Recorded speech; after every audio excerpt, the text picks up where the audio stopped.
Stewart Show. 2016-2017 national champions, the Clemson Tigers. They get it done last night, man. And I'm feeling good, feeling great. How about you? Happy afternoon, Stewies. Thank you for tuning in, man. Your boy, I didn't get in till... And listen, I actually could have done the show this morning. I could have done it, but I wouldn't have been able to do it right. I'm going to shoot you straight. Can we be frank? Can we be honest with each other, Stewies? I could have done the show this morning. I would have been, half of myself. But I could have done the show this morning, and I elected not to. For the benefit of the Stewies, I decided to push it back today, thus the late afternoon start. All right, so there you have it. Yes, I got slizzard last night. Yes. But it was for a great cause, man. It's the Clemson Tigers. They beat Alabama, man, 35-31. They dethroned the champs and became the first team to beat Nick Saban's Alabama dynasty in a national title game. That's right. A lot of firsts last night. A lot of firsts. The lead changed hands 4 times in the fourth quarter, but Deshaun Watson got the ball last, and that's all that it took. Likely playing in his final college game, and he announced it after the fact. We'll talk about it in a second that he was done. He was going to the NFL. The junior quarterback threw for 420 yards and 3 touchdowns. Praise his holy name. Wow.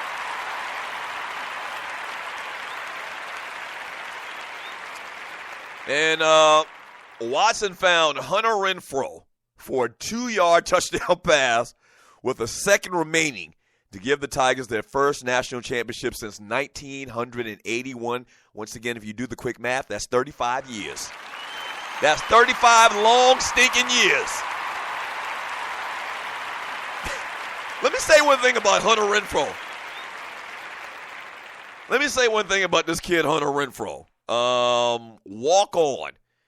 He scored 4 touchdowns in the 2 national championship games last year and this year.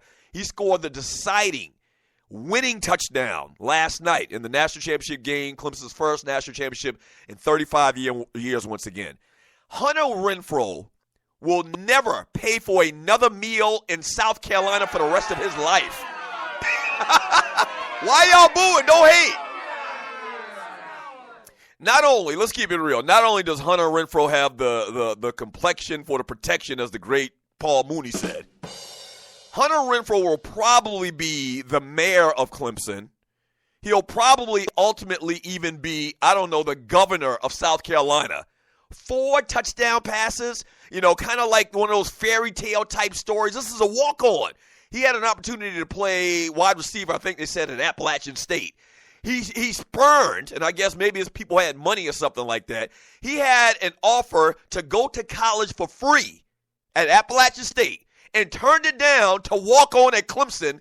And ultimately in his career, he scores 4 touchdowns, the deciding touchdown in a national championship for the Clemson Tigers. First time in 35 years. He will never pay for a meal ever again in his life in Clemson. Ball award to that young man. Ball award to that young man. Deservedly so. He'll never pay for another meal ever in the state of South Carolina. The Tigers have snapped Alabama's 26-game winning streak and beat number 1 team for the first time ever. That's right. Alabama had won 26 games in a row, and you're listening to the Doug Stewart Show, brought to you by FireFan.com. Alabama had won 26 games in a row. Y'all don't hear me, though. Y'all don't hear me. Alabama basically beat the hell out of Watson in the first half of the game, but then came out in the second half, a different guy, finished with 4 touchdowns, 1 rushing, 3 passing, and once again, 463 yards of total offense. Watson's going to forever be attached, man, to campus, and he's leaving after only 3 seasons. Once again, he decided that, I think pretty much he had it already in his mind that he was going to the NFL. I mean, that was a done deal. He decided afterwards to announce that he will be going to the league. His career record at Clemson was 32-3 as a starter. Y'all don't hear me, though. Once again, the man was 32-3 as a starter. Let me stop right there, man. Let me stop right there. So if you follow me on social media, man, I posted a picture of Deshaun Watson and the great Homer Jordan. A lot of people maybe don't even know who the dude was that I posted the picture with Deshaun Watson with. That was Homer Jordan.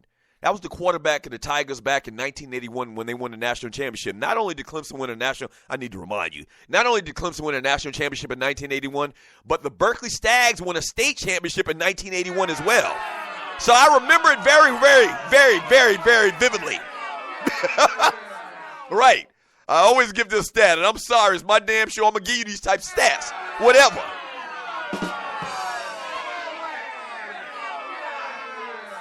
So 1981, your boy was 12 years old.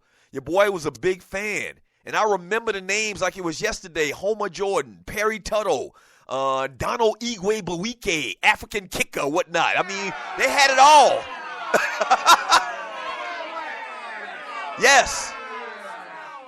And it took 35 years, man. So this picture I posted was with Homer Jordan as well as Deshaun Watson.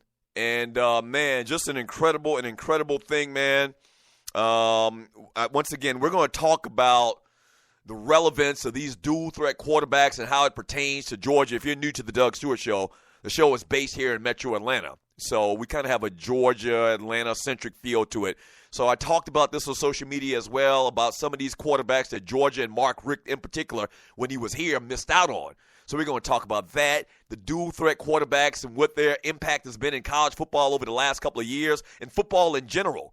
But Homer Jordan was given an opportunity, another Georgia kid. Homer Jordan was given an opportunity, the quarterback, the Clemson Tigers, back in the early 80s, won a national championship. Deshaun Watson, another Georgia kid, was given an opportunity to lead the Clemson Tigers, went to 2 national championships and won 1. Very, very interesting. I mean, really come from the same backgrounds and just an incredible story. What game was the best national championship game that you've ever seen? Last night was a doozy. You're listening to the Doug Stewart Show. It was an absolute doozy very early on in the game, and I know a lot of you have the same comments and same thoughts, man. Alabama basically, forces will upon Clemson, stopping the run. Clemson really was dinking and dunking the entire first half. Second half, they came out like another ball club, a whole new ball club, being able to stop Alabama defensively. A lot of people say, well, Bo Scarborough getting hurt had a lot to do with the ineffectiveness of Alabama in the second half. That may be, but Scarborough wasn't the leading rusher. I think he was the 4th leading rusher for Alabama this year. So a lot of different tentacles to this conversation. Bottom line is, in the second half last night, Clemson was able to throw the ball down the field to Mike Williams. Remember, I gave y'all some of the matchups. They were able to throw the ball down the field to Mike Williams. They were able to move the chains. They were able to mix in a couple of nice runs within the second half as well. And defensively, they stepped up and made, once again, I'm a fan, and you're listening to the Doug Stewart Show. They made a rookie quarterback, a freshman quarterback, 18 years old, look like just that, a freshman quarterback. Now, that kid's got a bright future ahead of him. Jalen Hurts has a bright future ahead of him, but he's only 18 years old. And anybody that said that Alabama was going to destroy Clemson, man, I was saying this last week as well. What were you watching? What about Alabama, except for the name and the mystique of Alabama and their history? What about these two teams this year made you think that Alabama was going to come in there and walk over that team that destroyed Ohio State just last week, that had a Heisman Trophy candidate at quarterback, 2 years in a row, came in third last year, second this year, a ton of experience, a wealth of experience over an 18-year-old kid.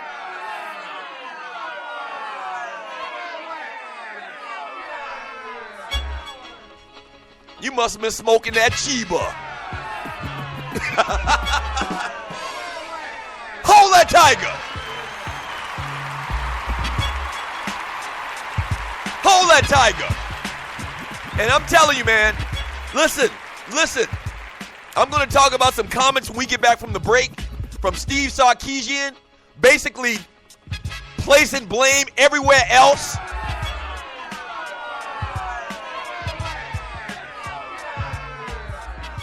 There's probably no true way to quantify it.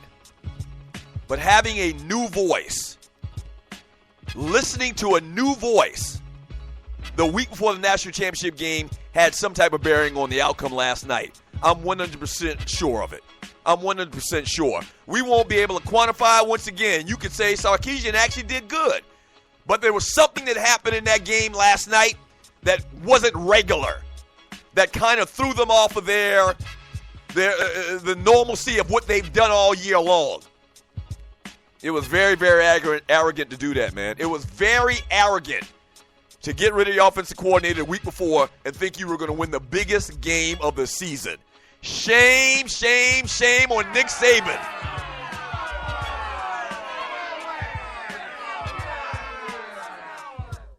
Back in 3 minutes. This is the Doug Stewart Show.